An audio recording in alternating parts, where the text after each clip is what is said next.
Hello everyone. Today we're going to be looking at what is a champion mindset.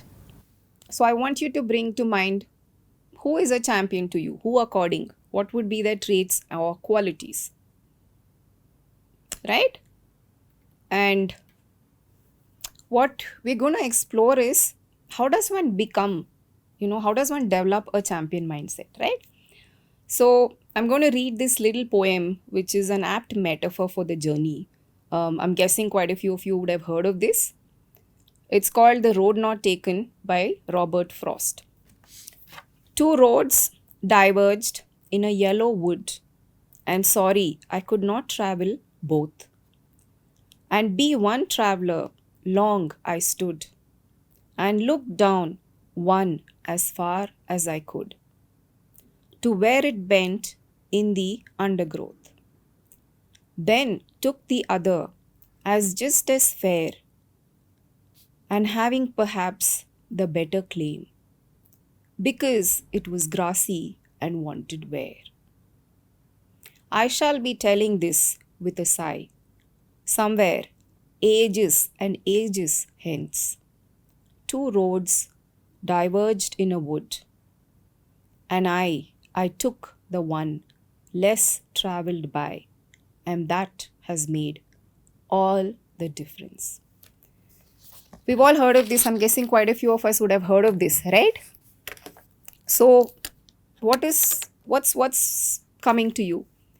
And I want you to take a look at this image as well, right? There are various paths that each of us face, right? Every individual. And especially when we're looking at how is a champion made? How is a champion bred? What would be the right qualities? Like it's like growing a plant, right? You have to give it the right nutrients. And the reason I wanted to start off with this is if you look at the journey of a lot of athletes, right, it's akin to a hero's journey. They chose, either, you look at, Virat Kohli, you look at MS Dhoni, you look at Neeraj Chopra, anyone, PT Usha, all are sporting icons, right? When was the seed sown? Much before they made it to the world stage. And in fact, I remember reading about Rishabh Pant, when he would watch Sachin, when he would watch the Indian team, playing, and he would go, I want to go there. I want to win the match for India. And of course, before his injury, he has performed, right? Like, especially look at what he achieved in the Australian tour, right? So, a champion chooses the road less traveled.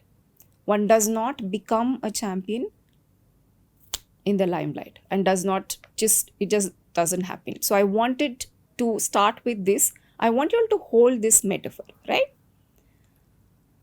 Now, if you see this image there, right?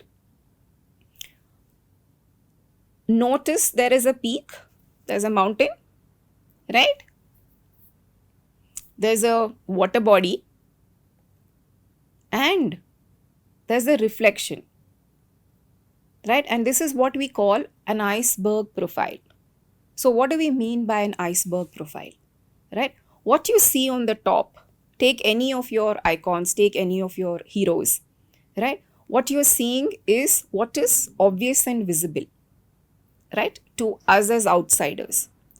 But if you look deeper at this image, it's just not the peak over there.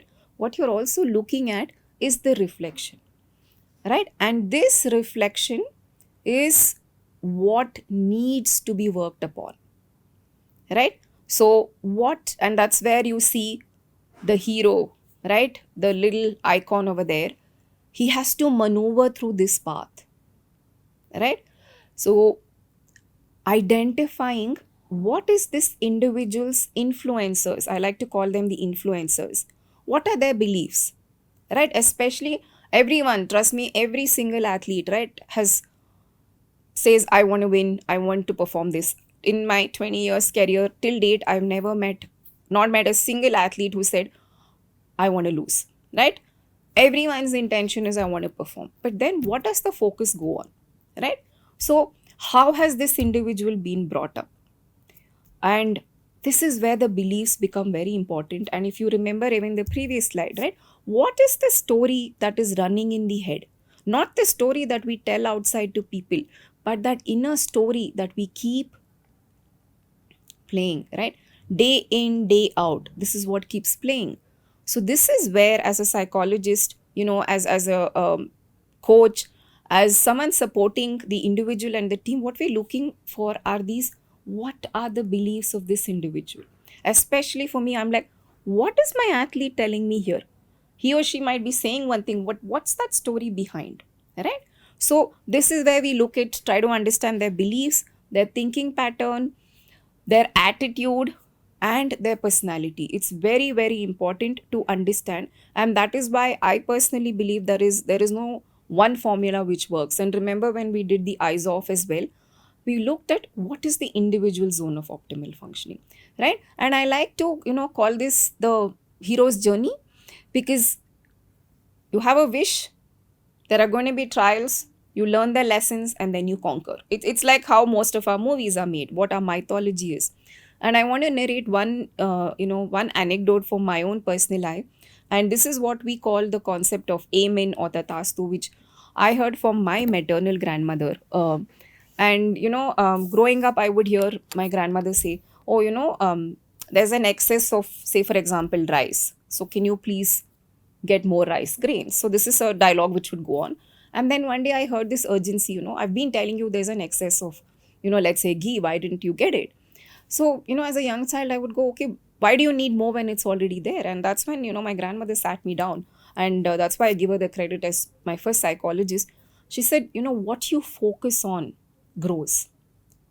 So if you keep saying, I don't have this, I don't have this, the, gods who bless, what we say, the Astu Devatas, may say Tatastu at any point of time. So what are you focusing upon, right? And I was very influenced, and this is what we do as psychologists, right?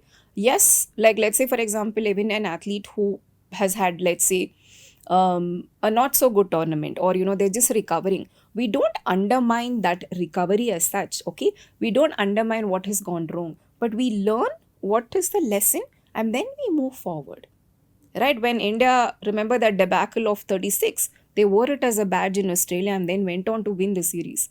This is what we're talking about, right? So, my question becomes, you ask an athlete, what do you want? And then they'll say, oh, I want, let's say there's a state meet coming, a national meet or an international, I want to do this. And then you notice their body language, are they enjoying? Are they, challenging themselves? Are they looking forward? Are they not looking forward? What are they dwelling upon, right? And that will give you an idea of, okay, what needs to be worked upon. Now, this is something that we're talking about is when you worked with an athlete, okay? But like if someone's come to you fresh, it's a little more difficult, because you're kind of going, you don't want to too much, you don't want to mess too much with their system, right? There's a particular way in which an individual goes. And that's why for me, the athlete and understanding an athlete, in aiding in building a champion, right? I'm always looking at India, whether it's I remember the youngest athlete I had seen was, I think, eight. He was a chess player. And I'm always looking at India, right? So you don't know what their potential is. Our role is to aid them to their best potential, where they go on and peak, right? So some of the key areas that we look at and we try to aid and empower an athlete really is peak performance. So when an athlete comes to you, if someone just says, I want to do well, so I keep saying, what does well mean? It can mean so many things to so many people, right? So understanding that why are you doing what you're doing becomes very, very important. Then becomes, what is their motivation, right? Is it very extrinsically driven, which is perfectly fine, it's okay. Like remember the Milka Singh movie, it's it's okay to be driven externally, and then it becomes internally, right? To identify what works, what are my triggers. Recall the eyes off that we did when we were looking at the flow state. How and what aids me focus? So you have a tournament, you have a match, how do you zoom in and how do you zoom out? It becomes very, very important. knowing what works and what doesn't work. I'll give you this example. It was one of the cricketers, and I think he was at 96 or 97, in his 90s, okay, and this was against Pakistan, and um, so they were giving. So he was saying, he said, they were giving me a lot of, you know, sledging was happening, and then he said, I got carried away and I started giving it back. But in the interim, what happened, right? I got out because I got distracted, right? So what did he do there? He actually gave his wicket away on a golden platter. Worse, he missed out his century, which was just a couple of runs. So that's the lesson, knowing that when do I need to give back and when do I don't. Right? For example, like, I think the Pakistan team and the Australian team especially would say, don't sledge Sachin or don't sledge Virat because they, get more charged up. Right? Or if you remember, Yuvraj is 6, he got charged up, and what happened? We got 6 sixes. Right? So knowing what works for you and what doesn't becomes very, very important. Stress, okay? When and how much is my stress level is very, very different. Is it, all the time before a tournament? Is it at a particular, point in the tournament, in the match? So understanding the state and trait. What is me? What am I? And not comparing that, oh, this one is so chilled out. We don't know. Just because someone's looking chilled out does not mean they are. Right? And then every day is not going to be a great day. So fine. I remember one of the Olympian marathoners, he said, my shoelace came out and that ticked me off. And this is, as we were going into Olympics, one of the tournaments. So you're kind of going, okay, something like that, which probably is very important for him, needs to be worked through. If not, what happens? The mind starts dwelling on what you don't want. Remember why I spoke about the amen or the tatastu? What do I want? And that is why we always, even as psychologists, go, what is your intention? Right? It becomes very, very important. And then affirmations is, am I stroking myself, talking to myself in an empowering way or not? Like, for example, I heard this, one of the women's cricketers recently say, I want to make it to the league. I missed out last time due to surgery or due to an injury. And I said, make it, right? Is that enough? Do you want to just make it, or do you want to become an integral part of this and contribute to the team?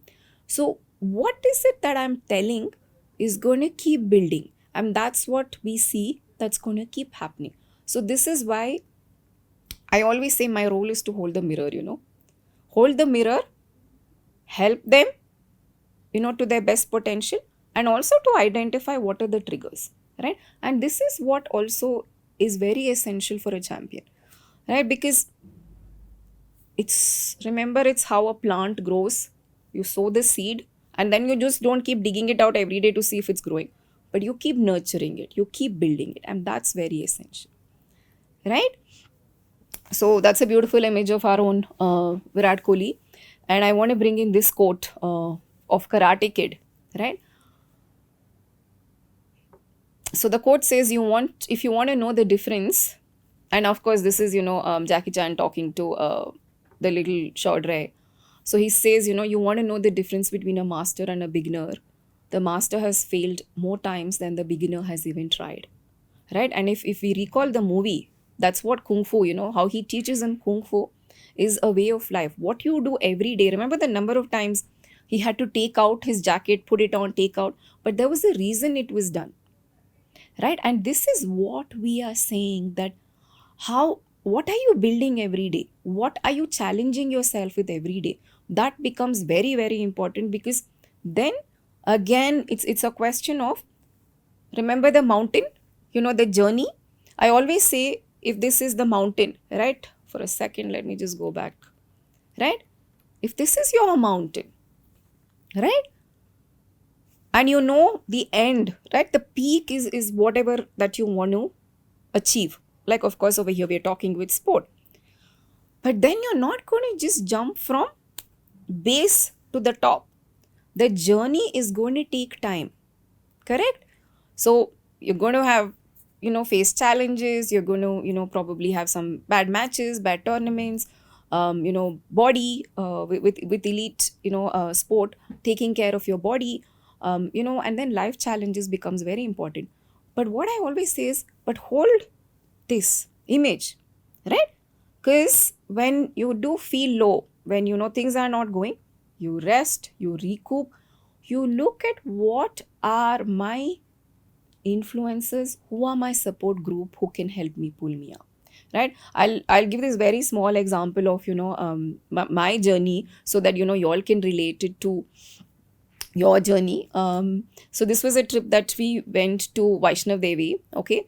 And me and my best friend were celebrating, so, and we went unprepared. So when someone said it might take a whole day, I started with, Bhaiya, kitna dur hai? How far? And the answer I'd get is, oh, you've just started. It's really far. It's really far. Okay. And then every time I'd hear that, I'd go, oh my God. And then my friend, I think, she was a better psychologist at that point of time. She said, I'm going to beat you up if you ask this one more time.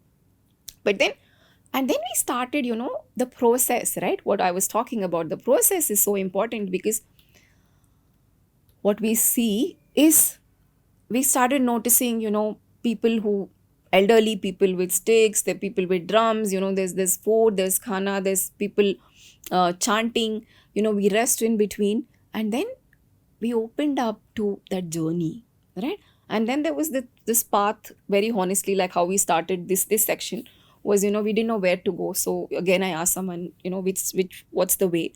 And they said, oh, here, the temple's just arrived. So that's what I'm trying to say, that I think one of my favorite athletes has always been Rahul Dravid. And I always say, and I believe, concur with what he says, it's focus on excellence, right? Better yourself, challenge yourself, and you will see the outcome, right? It's perfectly fine to want to be an Arjuna body, to want to be XYZ, but what am I every day? That is going to be very, very crucial, right, in this journey. And I want to conclude this section with this was I gave this interview for Times of India, and this was when prior to when Sachin Tendulkar was retiring. There was a little up and down in his career, in his game. But then I said, he is Sachin, he's seen so much. So what we're really going to be seeing is him coming back, right? We all hit a low, right? Every individual, every athlete. We saw what happened with Virat as well. So, but the thing is, they'll bounce back. And that's one of the essential ingredients of a champion, is keep climbing on the mountain. You might go down a few steps. It's okay. Rest. Again, take support if needed, and then start climbing up. Yes. So this is why I really felt, the metaphor of a mountain is really apt. I want you all to start looking at, what is it that I want, right, from life, and what is the one challenge that I'm ready to take. Okay.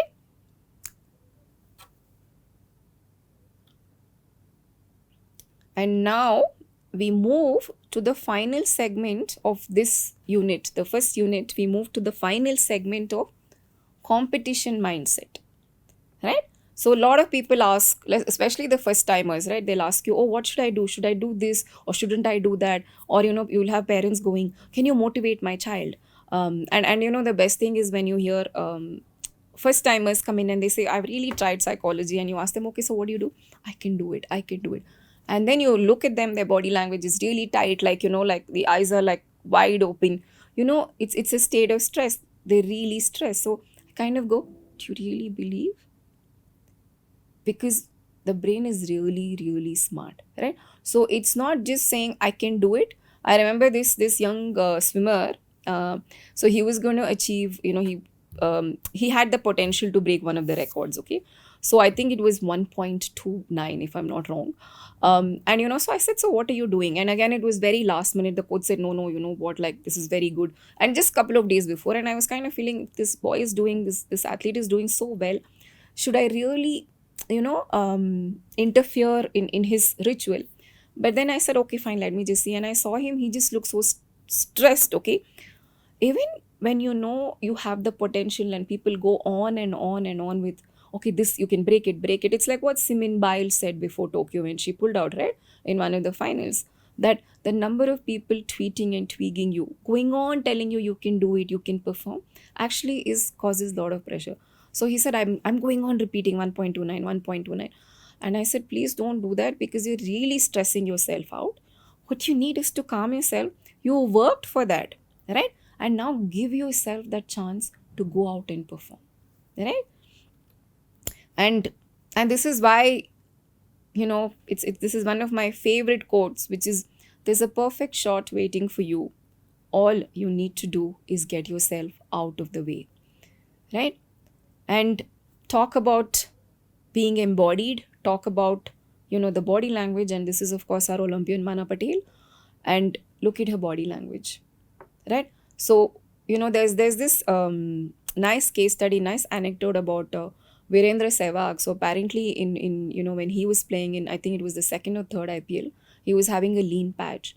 And their mentor, right, told him, project the image of a lion. How does your body change? How do you feel? Right? Then what happens the minute you pull, right? You pull yourself up, your body language shifts. Like, how is it when I go like this, and how is it when I'm like this? Right? When I'm shrinking into the chair, and at the same time I'm coming into myself, right? So that is very, very important. And what you see is her holding her hands on her waist, right? And if you see shoulders pulled back, is what is called a power stance, which is really tapping into your own body, into the energy of your body, and that influences. And to go back to Virendra Sehwag, so he said, I first was faking it. I was trying to walk in like a lion, but then the minute I pulled myself up, my body, my shoulders, my chin a little up, it started shifting, and I started feeling more confident as well. And he went on to actually go and perform. So that's where the quote, fake it till you make it, also comes, which is something we advise athletes, to project the image of a fighter, right? Remember again, Karate Kid, the final scene where Chaudhry, the young kung fu player, had mastered the mirroring act where the snake and the women, if you go back to that scene. So there's this scene where the master, Jackie Chan, takes him to a place, the temple, where he learned kung fu, right? And there's this point where there's, at first outset, right, like there's a snake and there's a woman, and it looks like the woman is copying the snake, okay?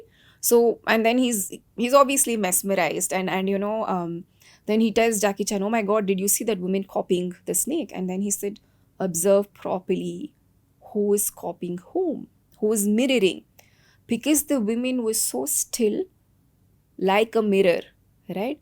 The snake was mimicking him, right? And this is where the concept of mirror neurons comes in, because let's say, for example, there's a head coach, or let's say a psychologist, or anyone of the support staff notices that on that day, right, on the competition day, you notice one of the athletes or team members is not feeling that great. Now that's not the time to go, oh, like a lot of times, I've heard support staff with very, very good intention, right, go say, are you okay, you're looking dull. That does not help, right? If you keep telling me, oh my god, you're looking dull, I'm going to start playing that. So instead, what to do? Oh wow, what's happening? And you start putting it up. Okay, go press, his shoulders a little. You project what you want to see. And I remember Geet Sethi actually talks about this in a talk he was giving to Tanishq, if I recall correct. And he says his coach, right, he would just come from, he would sit right at the back, and he'd come just when, the players had to go. And he'd just come really, just massage this belt, the shoulder where pressure really is held. And he's like, come on. That was one word. And he said, that was all what was needed. He's saying, come on. right? And that's what I'm trying to say, that this is why the inner story becomes so important. What is the story I'm playing every day? This athlete is better, or that one's better. Will I make this mistake? Or am I looking at, wow, what's going to happen? Yes, I know I'm going to get challenges. How's it going to be? You know, what am I focusing on? That becomes extremely important, because there's a part in our brain which is called the mirror neurons. Okay. So the experiment goes that, there's a chimpanzee inside, and there's a experimenter, and it was totally unplanned. So the experiment, one day, I mean, the first part was planned, of course. So, the experimenter peels the banana, and then, you know takes a bite, and you see the chimpanzee doing the same. Then it's a break time, and what happens is, there's no banana with the chimpanzee, but what happens is, he's eating, the experimenter's eating, and what we see is the mirror neurons are getting flashed with the chimpanzee. So this is where, when we watch something which touches us, right? When we're with, or we read something, or we're with someone, we pick up that emotion. That's because of the mirror neurons, and of course because of the empathy quotient as well, right? So noticing, what am I feeling, or what is the other feeling, and aiding, right? And this is why, no matter how well an athlete has done, no matter how badly they've done, we always begin with, let's do an analysis. What went well?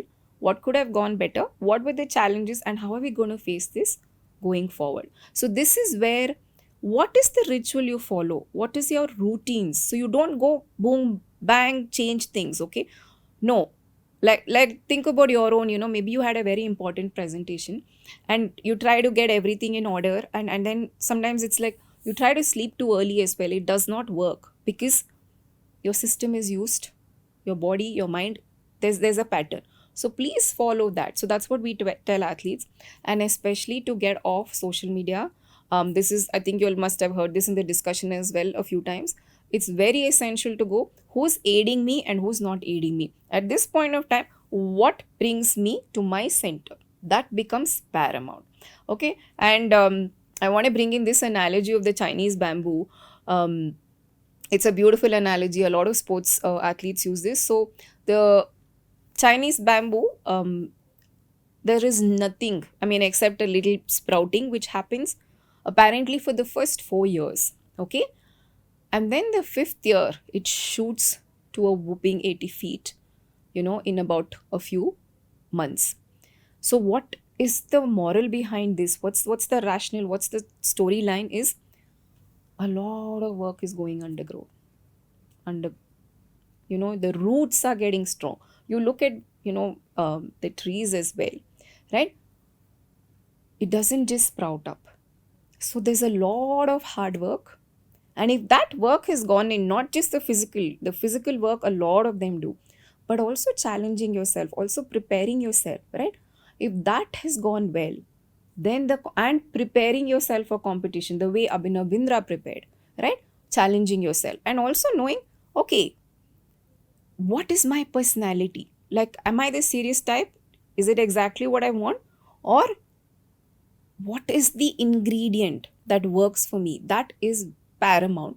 And to keep in mind that, yes, sometimes things may not go exactly as I plan. You might have, I recently was hearing a athlete saying, it was a huge jet lag. I got to know like just 1 day, 2 days before, and I didn't really perform. And I said, yes, it happens. But know that this is not the end, right? There's growth underneath. Your tree is getting stronger, and the mountain, okay, you've probably taken one step down, but we're still on the path. And that's very, very vital to remember.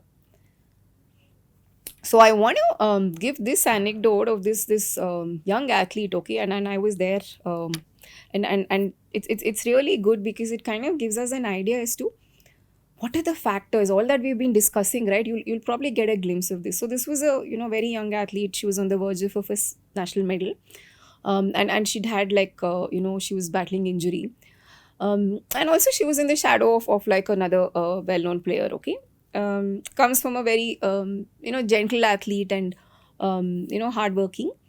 So she surprises everyone and she's at the semis, okay, semifinals. And then what starts happening is, so she starts off well. It was the home crowd, it was in the place that she was training. And what we started noticing is as the crowd started cheering louder and louder, right? Like her name started echoing. Slowly, we started seeing that she was getting a little defensive. And sadly, she ended up losing the bout. So, this is the first part of the story. But then what happens in the dugout, right, is the coach was like, you know, I'm not your coach. So obviously she's feeling low and stuff. And we thought, okay, the coach is angry. So, he kept saying that, okay. And he said, you weren't looking at me. And he just kept showing that, like, you were looking at the crowd kind of. And, and later in the day, I was telling one of the support staff that, this is what the coach was saying, right? Um, and then she said, yeah, she was, she lost focus. She was looking at the crowd. My question is that all? Do you really think that was all? Just take a moment. Just take a moment with what we've discussed, the journey, the resilience, the unconscious, the beliefs, the story, the inner story. What do you think was happening there? Right? So, what actually happened with her was she went into a typical fight, flight, freeze mode. This was not what she expected, right? Instead, what happened was we think home crowd advantage, right? Like, my PhD was on cricket, and I remember asking a number of Indian cricketers going, oh, so it must be, home crowd advantage. And they're like, not necessarily, and now I understand, because it's so much not just expectation, that focus needed. And I've heard this a lot from Australians especially. They're like, how do you focus? You can't even hear what's happening, right? Like, it's the noise is insane. So what looks great and, unless an athlete knows how to tap into it, it can cause pressure. And for her, it was her first semis, first nationals. So somewhere that backfired. It was not that, she consciously was paying attention to people calling her name. That was too much for her system, her nervous system, and she was not prepared for it. And I remember, because I was there, and then, like, later, not immediately, that's that at that time you just look at settling the athlete down and, help them process their emotions. And she said, I did my best, I played my best. I don't know why, the coach was saying that she wasn't aware she lost focus. Now this is where our role comes in. And of course now this she's doing extremely well at the international level as well. To aid the athlete very gradually to actually what happened, right? And also, in psychology we always say the right question gets you the right answer, right? So it's not just going on questioning, but that reflective questions. And when the athlete themselves knows, or they say, oh, this, they're like, oh, this is what happened, and that's what you want, right? At the end of the day, it's always they're the ones who are going to go and perform. So I really wanted to bring this in, because this is it's very important for us, like a lot of athletes, and if you remember the quote behind, which is, the number of times a master has failed. So the point is to really look at what is it that aids me and what is it that triggers me. So to also look at how do I work around some of my triggers, right? It's not just, and that is why I remember Michael Phelps' example, that you prepare not just for a great swim, but for all the challenges, because sport is filled with uncertainty. And that's exactly what Neeraj Chopra told, in when, remember, when India went into lockdown, and Tokyo Olympics was postponed, right? So I think it was apt what he said. He said, because athletes, and it was quite sad, because I know some of them had peaked so well, and then it got postponed and we didn't know when it was going to happen. Of course, it was hope for some of them who were just recouping from injury. There was an opportunity. So, and he said adapting to uncertainty is really the key. Because if you look at the last para, it really sums it up. He says, you can prepare at the highest level and do everything right, but there will be some variable that will come into equation at the very end.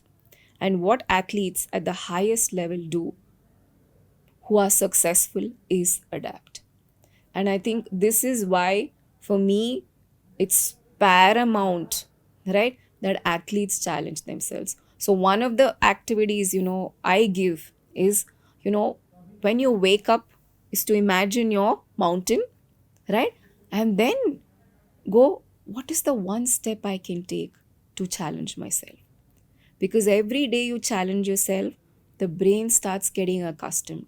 You start getting accustomed to it. And that is how you prepare for the challenges, for what's to come, your higher tournaments, the important ones.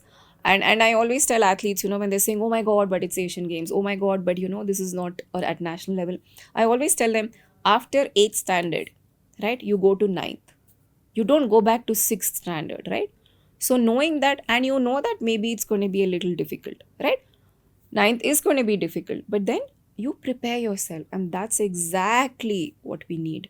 What we need to do in sport is prepare, work, build your muscle, physical and mental muscle, so that you can go and give yourself the best chance in the tournament. And that is why understanding an athlete in their entirety is very, very important. So I bring this section to a close with this, and by this we finish. Thank you so much.